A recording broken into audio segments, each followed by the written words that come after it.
So we're having a look at this handout here, and we're changing it a little bit.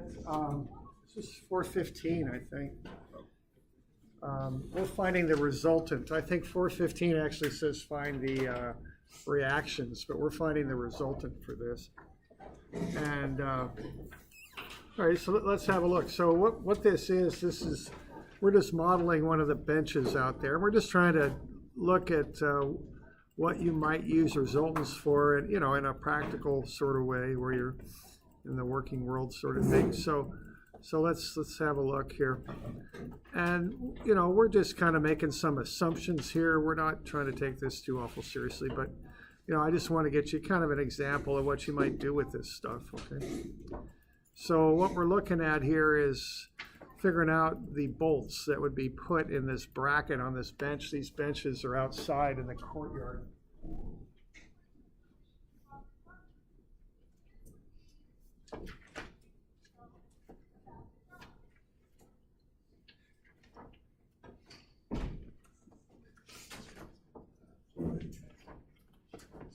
So we're trying to design that bracket there that I've circled in blue on the lower left there. Okay. So what do we got? Now, one thing we were kind of talking about is, okay, what kind of safety factor would we use here? I mean, obviously there's a little bit of things that go on with those benches that weren't exactly anticipated in the design, or maybe they probably were actually, but they're not always used as they were intended, let's say that. Apparently people were jumping on them. It's about the only thing I can figure there. Okay, the other thing is we're talking about relative to the bench, the price of the bolts is probably not that great. So they likely over-designed the bolts quite a bit without really impacting the cost all that much. So those are just some things we talked about. Okay, so what we looked at was just the idea that to design, we'd go with an extreme case. So the extreme case we came up with is 3 very large people sitting on the end of the bench, 1,500 newtons each, which corresponds to something on the order of 300 pounds or something like that each. We put 3 of them in just, again, to be safe. What's that now? It's a force node. Yeah, it's force node. Yeah, it's not a mass, it's a force. Okay, so we kind of talked about 5,000, but why don't we factor it up a bit? Let's double it to make kind of a safe design here. So we'll go with 10,000 newtons, okay? So that'll be our assumption of the load on this thing is 10,000 newtons. So, we've gone up quite a bit from what we would really anticipate the weight of people sitting on the end of the bench would be. So we got 10,000 newtons. Now we want to look at the weight of the bench itself, and we're going to assume 50% voids on the bench. And so what do we got here? We've got 0.05 meters, so 5 centimeter thick bench. We're going to assume 50% voids. So what do we got? We've got 0.26 meters. That comes from over here. That's that dimension by 1.8 meters. And then 0.05 meters. So that's the volume. Now we're assuming 50% voids, so that would multiply that by 0.5, and then we've got aluminum at 28 kilonewtons per cubic meter, okay? So we'll work that out, and when I did it, I got 328. Hang on, what do I got here? 0.32. Yeah, kilonewtons, so which is 328 newtons, so 3.328 kilonewtons, okay, which is 328 newtons. All right. Now, that's probably in the ballpark. Now, it might be a bit high, but that's okay. All right. So, like what we do here next is we come up with a free body diagram. So what we've got then is we've got this bench, and then we're going back to the brackets, okay? And what we've got is we've got 10,000 newtons on the end, And then we've got 328 newtons And right there. Should we apply the safety factor to that as well? Well, should we, or what do y'all think about that? Yeah, I'm kind of seeing this huge 10,000 newtons. This is pretty trivial, but yeah, we could throw something on there. We'll call it If we're doing it all, we might as well. Like, 600 newtons. We'll just do that. Okay. So we could do that. All right. So there we go. Now we might like some dimensions here. So we've got 0.17 for the bracket, 0.26 for the actual bench. So the bolts are over here at the end. So we're going to kind of come out from there. So that would be 0.43 meters here. And then what we've also got is we've got 0.17 plus half of 0.26. So that's 0.17 plus 0.13. That's 0.30. Okay. So there are the dimensions. And what we want to do now is figure out what's happening with those, with those bolts. All right. Now, so are we good here so far? We doing all right?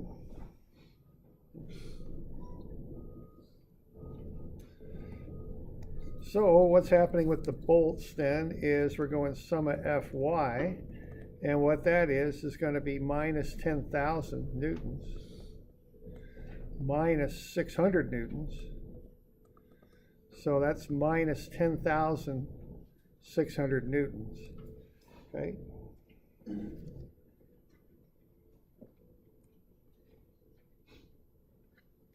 Y'all okay with that?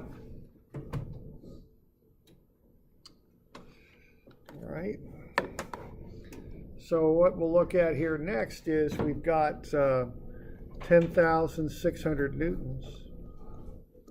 We got two brackets.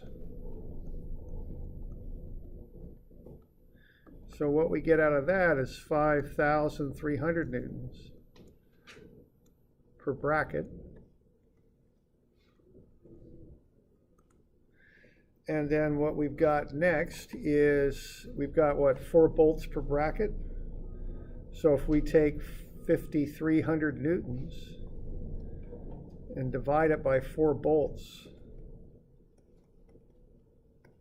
what we're going to get is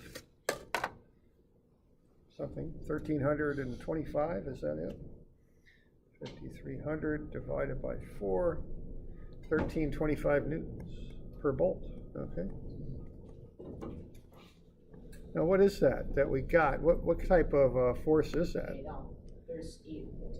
It's No, divided by 2 brackets already, though. Okay. Okay. Yeah. It's not tension. It's shear. Yeah, it's just kind of trying to shear those bolts off right at the wall because there's a downward force. The bolts are embedded in the wall. So what's happening here is if we have these bolts that are stuck in the wall like that, and I can't show all 4, but I'll show 2 of them, that force is doing that, so the wall itself will push back up. So that's going to be a shearing force, okay? But if the weight's out on the end, pull. We'll get some pulling going on there too, but we'll look at that here in a minute, okay? Well, this is because we're just doing the Y. We're just doing we're just looking at weight up and down, okay? So that's shear. So when we buy these bolts, we want to be sure that they got at least 1,325 newtons of shear strength is what we want out of these bolts. Yeah. I know this doesn't really apply, but does it matter what material you're drilling the bolts into? Like, you Yeah. know that. Yeah, now what you're going to do to the concrete is crush it, right? So you're going to look at the compressive strength of the concrete as those bolts push down on it. Now, there's some other things going on here too. We're not done, but as far as this one force, straight force, that would just push down on the concrete and crush it. That's what it would do, or attempt to do that. And you can run compression tests on concrete. Okay. Now, notice what happens if I just start throwing in safety factors of 2 and all this. Maybe I'd throw in a safety factor of 4, I don't know. But when you start doing stuff like that, you don't worry so much about the finer points, right? Because you got this huge safety factor thrown in there anyway. So I might have just ignored the weight, of the bench itself. I might have done some things. If you start throwing in big safety factors, you can start cutting some corners on how you analyze stuff, because it's going to come out. You don't need to worry about your savings if you're out. Yeah, right. Doing something that doesn't make relevant. Yeah, right. If it's just a trivial thing, whatever. Okay. So, all right. Now let's see what else we could do with this. Let's have a look at the moment associated with this.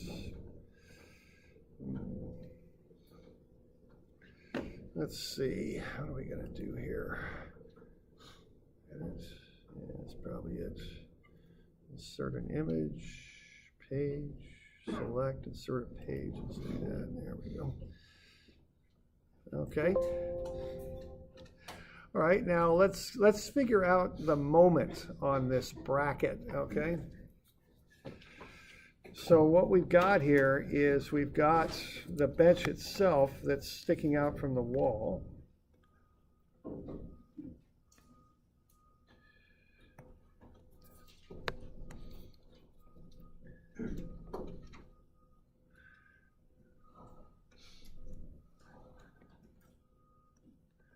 And what, nope, that's down here, 10,000 newtons. And that's 0.43 meters out, right? And then 0.3 meters to, I think it was 600, right?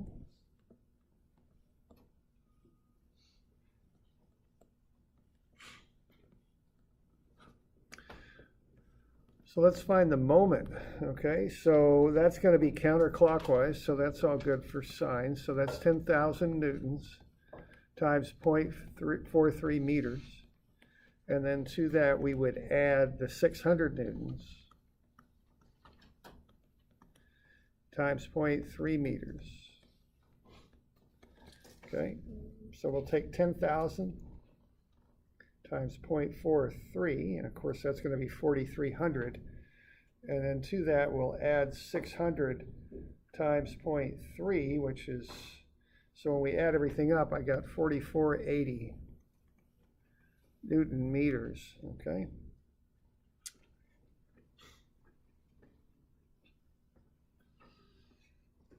So what we've got now is we've got... Read it, the 0.43. It's the dimension from the wall to the 10,000. Oh, Okay. And is that's part of itself. Okay, yeah, that's the moment on there. Okay. All right, so that gets us a moment. Now, we got 4 brackets, right? Or how many brackets do we get? Is it 2? 2. 2 brackets, okay. So 2 brackets. So what we got then is 4,480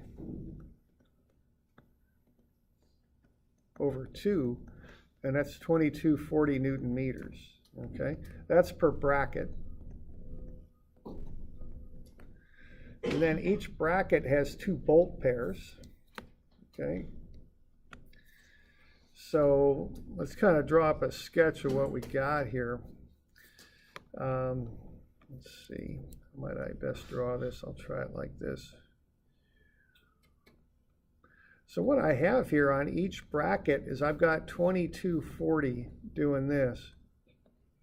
And then I've got those bolts in there, okay? So what I've done, I've taken those offset forces and I'm treating them like a couple, trying to pull the bracket out of the wall, like that, okay? Now that analysis could get a little bit tricky. So conservatively, let's just assume that the bolts are down by the bottom of the bracket and the top. Now the designers are actually a little smarter than that. They'll put some metal above and below those bolts that, you know. Actually gives the dimension, or gives the dimensions to the brackets. That's in how far the bolt pairs are. So it does. Let's just go with the offset on the bolts for right now.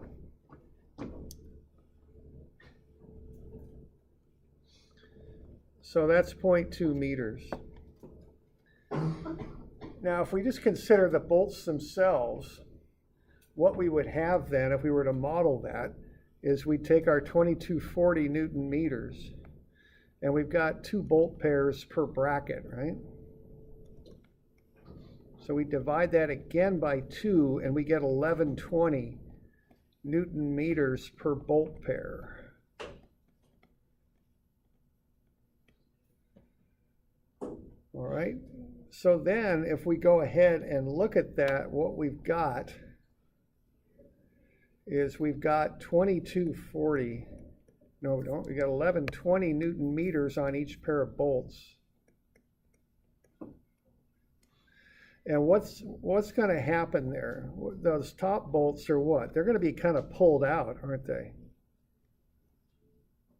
Whereas the inner bolts are kind of essentially being pushed in. It's pivoting on the. I know. Yeah, we're just assuming it's pivoting on the bolts. If it's pivoting on the metal bracket extension, it gets trickier than this.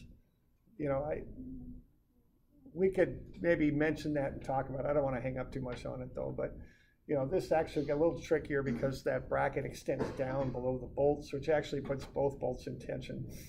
So we're being a little bit more conservative, I think, in how we're analyzing this. Okay.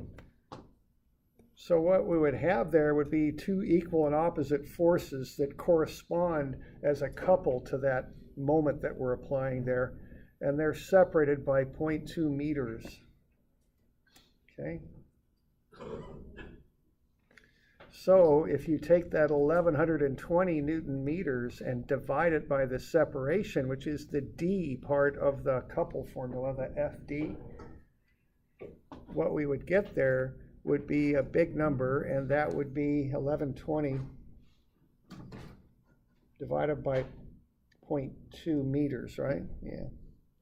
So that would be 5,600 newtons.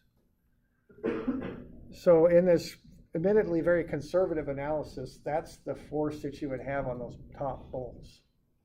Now that's the tensile force. That's trying to pull the bolt out of the concrete. So what I did there, I went from offset forces to a couple, put the couple on the bracket and applied that to what's pulling the bolt out of the top. Okay, you all good with that? So what I need there is a tensile strength on the bolt of 5,600 newtons. I also need the concrete embedment to be able to hold 5,600 newtons on the thread of the bolt as it's being pulled out. Yeah, I think Ozzy had a question. I did. You mentioned honestly, just was caught in mid-thought trying to piece it all together, but you mentioned that we have a certain amount of forces and then we're combining that with this next portion of it. I'm sorry, you caught me in mid-thought. Oh. Okay. Oh, yeah, sure thing. Yeah, so Would the bottom bolt be compressed in? not really, because well, in our model probably, but actually no, because you just drill a hole in the plate. The plate itself is being pushed against the wall. The head of the bolt is just getting, essentially it's being free. There's nothing grabbing that bolt and pushing it into the wall. Right. What's being compressed is actually the concrete behind. Okay. So only the top bolt. In our analysis, that's how I would look at that, yeah. Okay. Now if I was really doing this, for real, probably what I would do is I would look at that bracket, and then I've got these 2 bolts doing that. And the truth is the bracket rotates about the lower edge, isn't it? So that bracket, as it pulls out, is going to do something like that. So probably y'all with me there? Okay. Now probably what I would do, and this is off the top of my head, is I would come up with a proportion. This top bolt is pulling out quite a bit more than the bottom one. So I would use that distance fraction, that comparison of distances, and relate that to the proportion of the tension each one takes up. So that top bolt would be under more tension than the one on the bottom. If I were really doing it, that's probably how I would do it. And I would probably take moments about this point and look at the proportion between those forces. What that bracket extends down 0.1 more, right? So this is 0.1 and 0.3. So I'm just rattling away here, but F top would be 3 times F bottom. That's how I would assume that would be. Okay, I'm just using similar triangles and kind of proportioning my way into the deformation on those bolts as they start to pull out. And I would use that to kind of back in and factor what the relative forces were. You all good with that? So would you say the tensile strength on the bottom would be 5600 divided by? You have to be a little careful there. It could be, but really the way I'd look at it, I'd have 1120 Newton meters, and then I would take moments about the base of the plate because it's actually rotating out, and then I would go 3 F bottom and F bottom. And then I would just take F bottom times 0.1 times 3 F bottom times 0.3. And the sum of those would be 1120. That's how I'd look at it. Okay? So that's how I would approach this if I were really doing it, okay? But, you know, someone else might do a little different. And that's something to realize about this stuff. You know, in a textbook, it's all nice and clean, and there's this perfect answer, and there's these perfect assumptions, and You start working, you're not going to lose sleep over how you solve how you crunch the numbers so much as how the assumptions you make going in. That's what gets tricky when you start working. I have a friend, he's an architect, and he does estimates for his jobs, and he's a sole proprietor. It's his business. I mean, he's making or losing money depending on how he bids. So he has 3 different methods for bidding a job, and he makes sure those 3 methods all come up with pretty much the same number as what he's looking for. Because it's literally, he's not making a salary. It's his own business, just him. So he can't afford to lose money. So he bids it 3 completely different ways, and then looks for agreement between those 3 ways. And you can model things in all different ways, really. I mean, what you're learning right now are tools that you use to model the real world. And I distinctly remember, I'm a civil engineer. I remember the first job I went out on, I had these nice clean blueprints and everything, and I'm walking out there and I look at the job, I'm thinking, man, look at these nice, beautiful blueprints. I'm like, this is a hole in the dirt, man, and they're putting a pipe in it. This isn't a nice, clean pair of blueprints going on out here. They got backhoes and they're digging up dirt. I mean, so you kind of have to realize the limits of what you do, This stuff isn't perfect that you're learning, and they're models that you use to figure stuff out. And the less confidence you got in your model, the more of a safety factor you throw in there.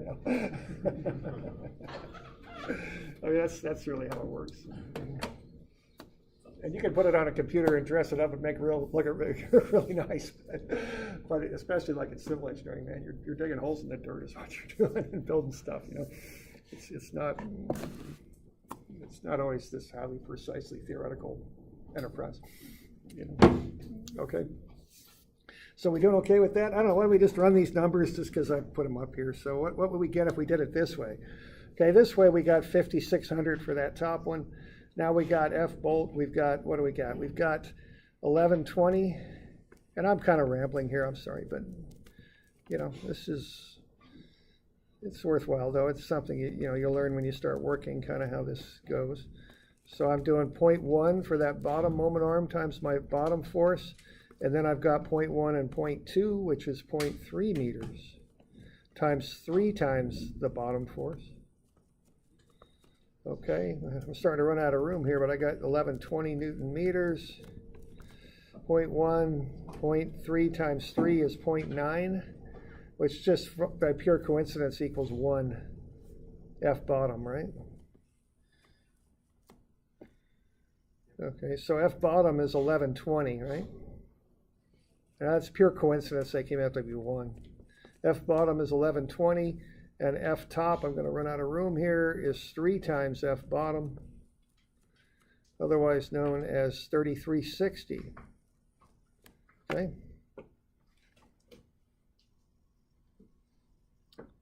So there you go. Okay, so a little different answers, depending on which analysis you use. Yeah? Do you know the actual tensile strength of the bolts? No, I don't. I just went out there and looked at it one day and took a couple of photos and measured it, and that was about it. I mean, they're probably pretty good because, them things have been up there about 50 years now. They're doing pretty good.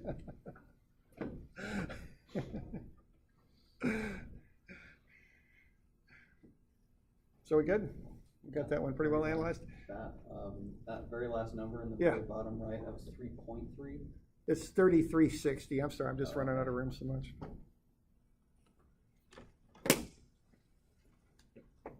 I asked a guy about designing a water tank once, and I was in the Peace Corps in Thailand, so this is way out there. And he says, well, if it doesn't look too bad, I use, can't remember what rebar we were using there, probably, what, 1/2 inch, something like that.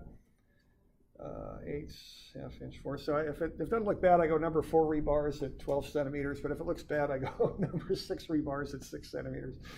But don't quote me, he said. So that was the design manual for that project. So, and I don't know. So there we go. So we got any questions on that? A little rambling there, but that's kind of the idea of how you might take this stuff and apply it when you're actually working,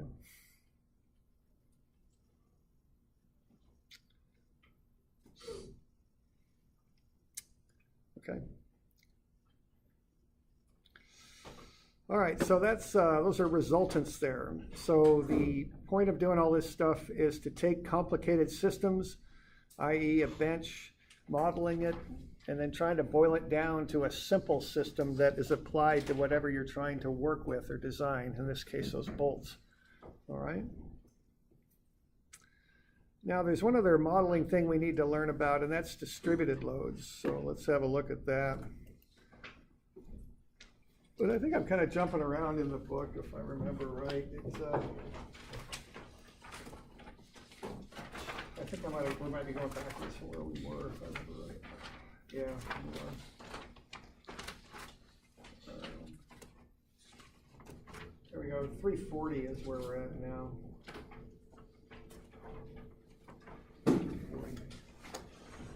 All right, so far we've been looking at loads as though they're like guy wires, like they're just forces, discrete forces applied at specific places.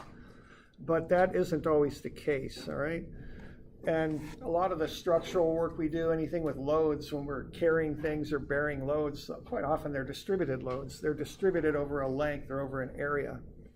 So if you go ahead and look at snow loads, for instance, which is a common structural load, that's going to be a certain weight of snow distributed over an area is what it's going to be. So we need ways of kind of breaking these down so that we can deal with them, okay? Here's another one. There's a water load. That's actually a pressure that pushes on that spillway. And the pressure increases as you go deeper and deeper. It's a linear relationship between the water pressure and the depth. It's a straight linear relationship. So common distributed loads are the weight of the structure itself, which is a dead load, the weight of the things in the structure, which are a live load. So the beams themselves have a certain weight per foot. When you call out a beam, you call it out by its shape, by the depth of the beam, and then by the pounds per foot load, because it's a very important part of the structural load is the weight of the beam itself, okay? So that'd be a W-shaped beam about 30 inches deep and about 360 pounds per foot, okay? But the snow, wind, water, soil all exert loads on things, and they do it over a distribution is how they do it, okay? So we look at force over area or force over length, and we replace them. What we do so we can analyze these is we find the area on the distributed load, and that creates a point load, okay? So you find the area of the load diagram for the distributed load. That's the actual total load, and you apply that at what we call the centroid of the load diagram. Now the centroid is the center point, the balance point of an object. So if you have a rectangle, the centroid's right in the middle, it's L over 2. A right triangle is L over 3 from the right angle. So that's where these centroids are located. That's where we apply the loads, okay? And we'll learn more about centroids later, but that'll work for us for now. So I've got a couple simple cases of beams there down below. If we had 800 newtons per meter in a rectangular load, what we would do then is we would take the 800 newtons per meter, because every meter there has 800 newtons on it, we'd multiply it by the length, which is 0.6 meters, and get a total of 480 newtons for that, pushing down on the beam. Okay. Now that load would be located at the centroid of the rectangle, which is at the midpoint. So from A, that would be 0.3 meters over. So that force would be 480 newtons, 0.3 meters from A. And that would be some sort of uniform load, the weight of a beam or the weight of a porch resting on a beam or something like that, okay? Now the other common type of load you get is triangular, and that's the water load you would find behind a dam. It might be sand that's kind of been stacked from a height of 0 up to a certain height, so you get kind of a triangular shape of the sand, and it could be a lot of things. Okay. So you find the area of that loading diagram starting at 0 and going up to 2,000 newtons per meter. That's a triangle, so the area of that would be 1/2 times the height times the length of 0.6 meters. So that would be 600 newtons down.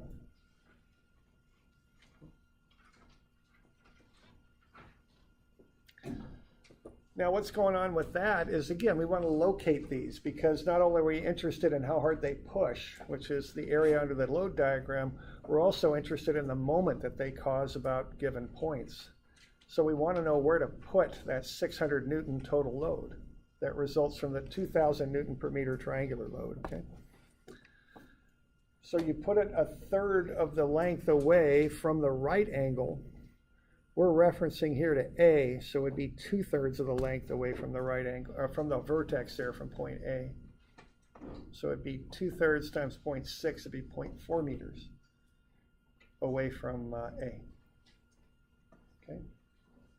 So it's 1/3 of the length away from the right angle, or 2/3 of the length away from the vertex. Just depends on where you're measuring from.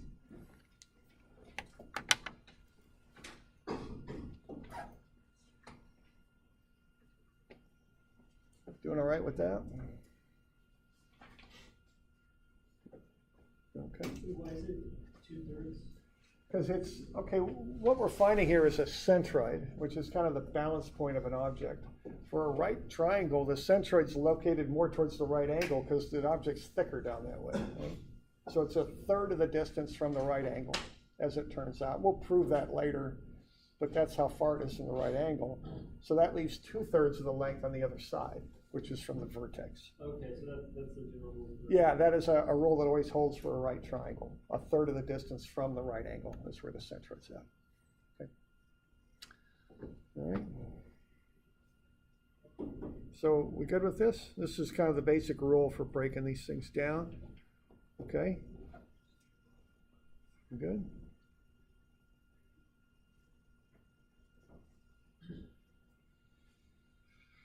Okay. Let's say we're going to design a little dam here. Okay, so this is on the next page. So what we got for water is it's a fluid, and what fluids do, they have a certain pressure that relates directly to the depth. So if you take the depth and multiply it by what we call the unit weight, newtons per cubic meter, you'll get a pressure. Okay. So what we're going to do in this dam is we're going to put a little door here that when the moment about that top hinge A reaches a certain point, we want to have a spring that will allow that door to open and allow water to flow through. Then when the moment drops to a safer level, the door will shut. So we're going to have a spring on the top of that, which is kind of like a garage door spring. You ever seen those that help open your garage door? And you know you never mess with those things, right, unless you really know what you're doing, because they got an awful lot of torque behind those things. Okay.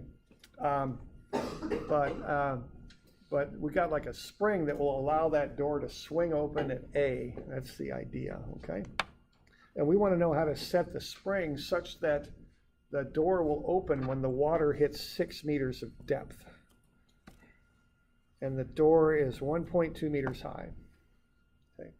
So we got this thing when the water level rises to 6 meters, that little door swings open. When it drops below 6 meters, it closes and doesn't allow any more flow through. So that door is supposed to keep the water right at 6 meters high. Okay. Now, we know that there's a linear relationship between depth and unit weight of water there. Water weighs 9,807 newtons per cubic meter. So what that means is we get a pressure of 9,807 newtons per square meter for every meter of depth. Okay, so if we just take the depth and multiply it by 9,807, we'll get the pressure at that point. Okay.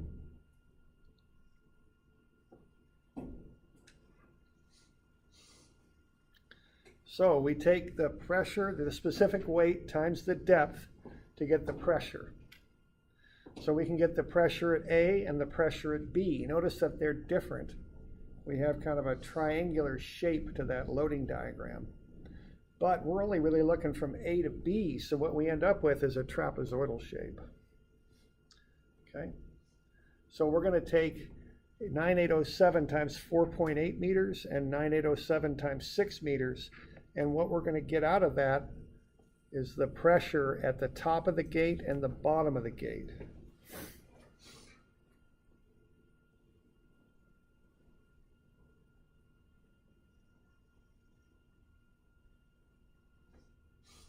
Okay. And that's a pressure that acts over a square area, newtons per meter squared. Now, what we want to do is get to the force per meter so that we can make a diagram out of that.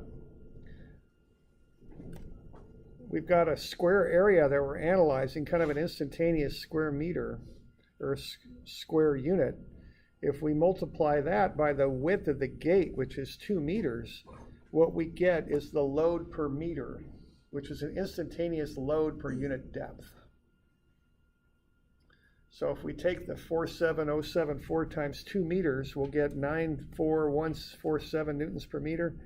And if we take the 58842 newtons per square meter times 2 meters, we get 117,684 newtons per meter. Okay. So those are instantaneous loads that are occurring as we get deeper and deeper down that dam. And then I just went ahead and converted them to kilonewtons per meter. What are we going to do? Action center.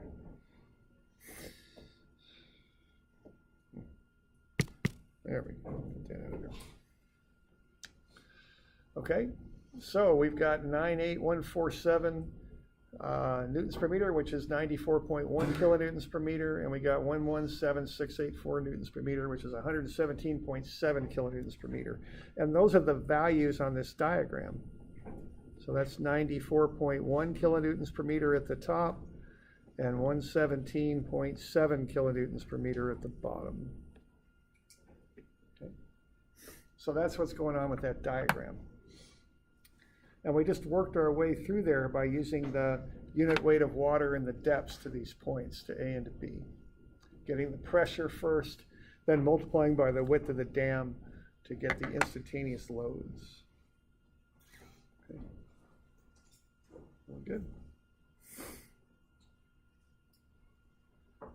So there we go. Now those are pressures. Those push against that door of the dam that we're analyzing there, which I'm showing in a side view here. So here's the door of the dam. And then we've got a hinge right there at A.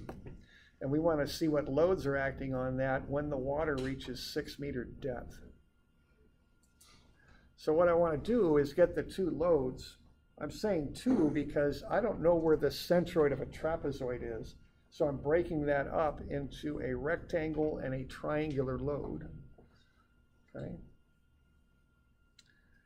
So I'm going to find the area for that rectangular load, and then the area for the triangular load. Because I need to put the loads at their centroid, and I don't have a nice simple formula for a trapezoid. So my solution for that is to cut the thing into a rectangle and a trapezoid. The rectangular load is 94.1 kilonewtons per meter, and the triangular load is 117.7 minus 94.1, which is 23.6 kilonewtons per meter.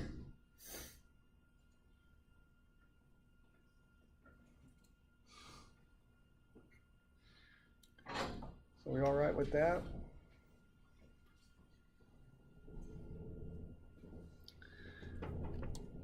So those are newtons or kilonewton per meter. So what I'm going to want to do with those is multiply those and get the, or actually not multiply them, but find the areas of each of the figures there, okay? And that's going to be the total load. What I've got there is a load intensity diagram, they call it, which tells me the distributed loads. So what I'm going to want to do with that is multiply those by the 1.2 meter depth and get areas for those.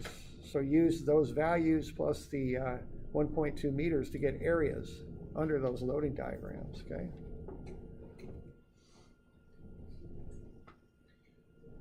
So there's my diagram there. So I'm going to take those numbers and I'm going to multiply them by the 1.2 meters. For the rectangle, it's just 94.1 times 1.2 meters, which is 112.9 kilonewtons. And that's located 0.6 meters, half that 1.2 meters down from A.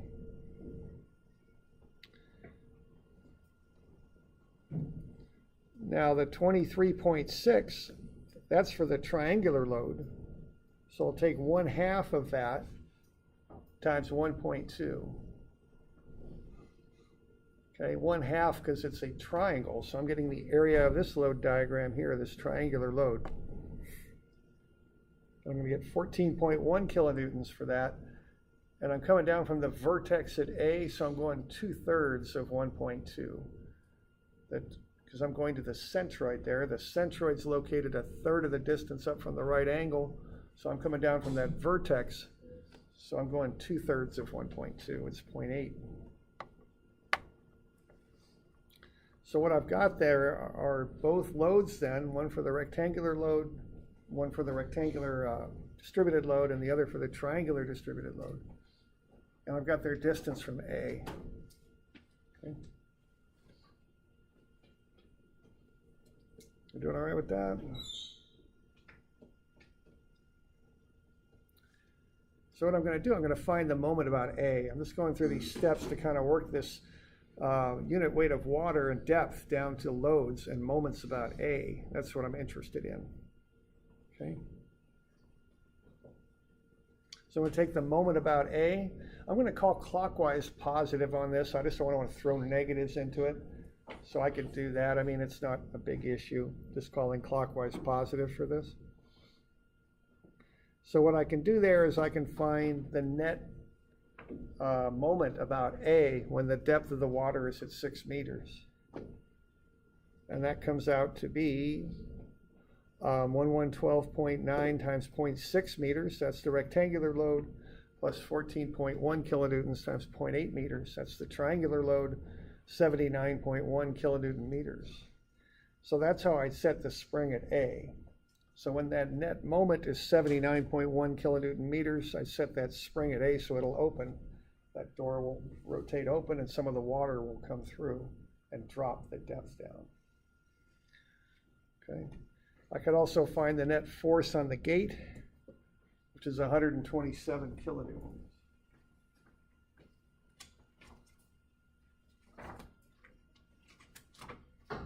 So what I'm doing there is step by step, just kind of working that load down to where I can actually work with it and design that gate.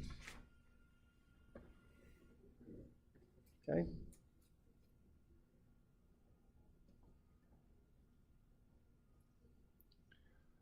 And if I really want to get tricky there, I could do the resultant thing on that. So the net force on the hinge is 127 kilonewtons, and the moment is 79.1 kilonewton meters. If I wanted to kind of turn that system there on the left into just a force and an offset to cause the couple like you do with resultants. I could take the moment, divide it by the force, and get the offset. Last time. Yeah. Okay. So I'll get you a couple of these for Friday. And that's 241 and 242. So we got 4 of them due on Friday, right?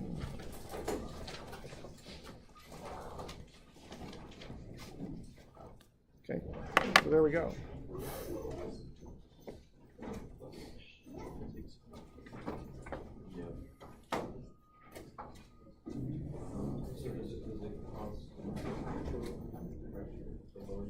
So that's 231, 232, 241. Yeah, each 4.